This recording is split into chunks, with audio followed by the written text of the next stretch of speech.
Assalamualaikum warahmatullahi wabarakatuh.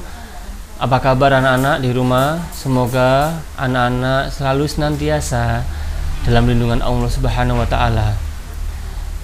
Pada pembelajaran kali ini saya membahas tentang pelajaran fikih.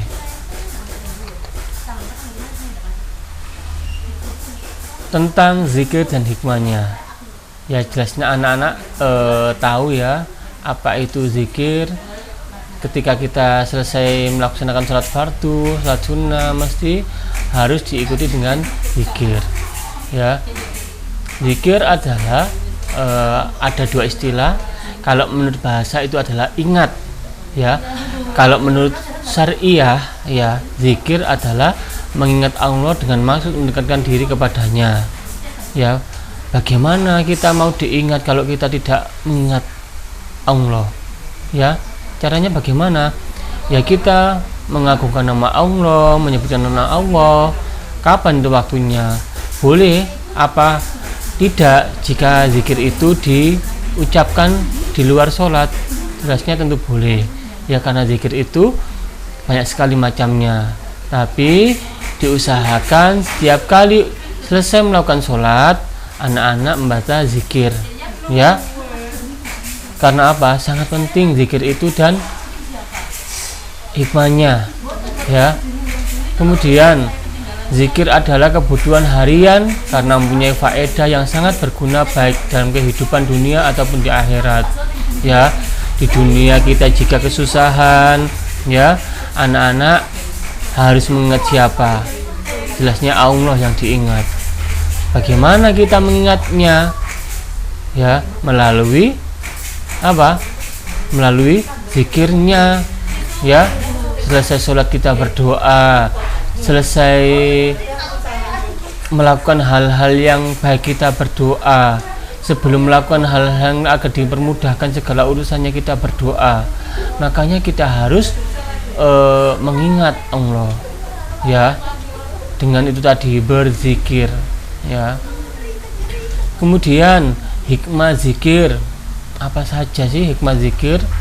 Ya, hikmah zikir yang pertama adalah berzikir kepada Allah, maka Allah akan mengingat kita, menegaskan dalam perkataannya dalam surat Al-Baqarah ayat 152 itu disebutkan. Ya, makanya kita harus mengingat selalu biar dalam keadaan apapun kita ditolong oleh Allah. Ya, jangan sampai kita tersesat atau dalam keadaan terdesak, ya kita baru mengingat. Ya, ujian misalnya pada waktu mengerjakan tugas ujian, ya kita gimana ini kok nggak bisa, ya apa yang harus kita ingat? Ya ini Allah. Ya kita ingat saja, oh ada yang lebih bisa daripada saya, makanya saya harus ingat Allah. Ya, dengan berzikir agar apa? Dalam setiap hal apapun, keadaan apapun, kita selalu dibantu dan dipermudah segala urusan kita. Kemudian hikmah yang kedua, ya, berzikir menjauhkan diri dari setan. Manusia memiliki hati yang sering berbolak-balik keadaannya. Terdapat dalam Az-Zukhruf ayat 36. Ya, namanya manusia itu ya mesti ada lupanya, ada luputnya, dan ada hilafnya. Ya, hal-hal yang sekiranya itu mengarahkan kita untuk berbuat kejelekan, ya, maka kita harus bisa mencegahnya. Ya, dengan apa? Berzikir, mengingat kepada Allah. Ya Allah, bahwa mencuri itu tidak boleh. Ya, misalnya kesulitan dalam mengerjakan tugas di kelas, mencontek temannya dalam pekerjaannya tadi, tidak boleh. Ya, berbuat hal-hal yang negatif tidak boleh. Ya, tadi sekiranya mencuri, menghina, itu adalah bisikan dari setan. Makanya anak-anak kita perbanyak zikir ya dalam hidup kita kapanpun itu. Ya, wong kok dikira pada waktu pas selesai sholat saja, yang lainnya saya gunakan untuk bermain. Ya, jangan sampai. Makanya anak-anak harus apa? Mau mulainya sejak dari sekarang, jangan nanti ya, kapanpun dimanapun, agar dipermudah urusannya, diberi keselamatan dan yang lainnya ya. Kemudian hikmah yang ketiga, apa saja? Berzikir menurunkan rahmat, menekankan keutamaan berzikir dengan berlipat-lipat. Allah pun tidak segan menyebutkan golongan-golongan yang gemar berzikir dan membangga-banggakannya di hadapan para malaikat. Besok kalau zaman akhir ya, itu disendirikan orang yang ahli zikir ya, dipromosikan kepada malaikat tadi. Ini loh orang yang suka berzikir ya, orang yang selalu mengagungkan nama saya, selalu mengingat saya ya, saya berikan pertolongan ya. Itu jadi anak-anak harus apa? Harus banyak berzikir, mengingat Allah ya. Sholat itu termasuk apa tidak, Pak? Loh iya, sholat itu kan adalah kewajiban. Sholatnya aja lupa, apalagi zikirnya. Makanya kalau misalnya kemarin sudah disinggung masalah sholat jamaah ya, sholat jamaah bagaimana caranya ya. Kalau kita bersolat jamaah di masjid maupun musola, mesti apa? Ada zikirnya. Selesai sholat tidak langsung pulang ya, itu diingat-ingat.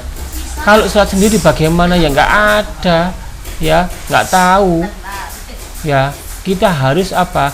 Ikuti sholat berjamaah ya, biar apa? Tahu bacaan zikir apa yang kita ucapkan ya, doa-doa. Mungkin dari situ kita bisa menghafalkan, mencontoh tadi yang diucapkan oleh imam sholatnya tadi ya. Itu saja sebelum tugasnya saya sampaikan.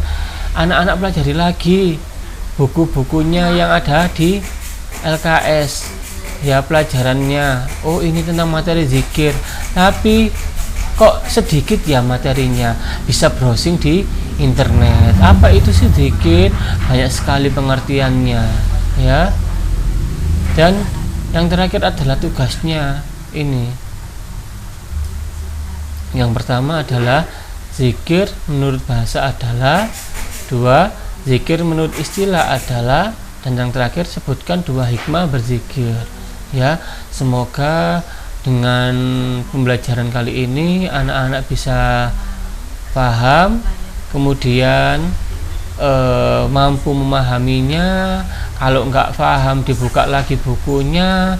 Kalau hanya materinya sedikit bisa browsing di internet, nggak apa-apa. Semakin luas pembelajarannya semakin kita paham ya. Jangan tertuju pada buku saja, banyak browser di artikel-artikel pengertian zikir, hikmahnya zikir ya, itu masih banyak lagi ya. Ini saja dulu yang bisa saya sampaikan. Besok kita bertemu lagi dengan tema yang berbeda ya. Semoga anak-anak di rumah sehat selalu dan tetap semangat walaupun belajarnya saja di rumah. Itu saja dari saya, kurang lebihnya. Assalamualaikum warahmatullahi wabarakatuh.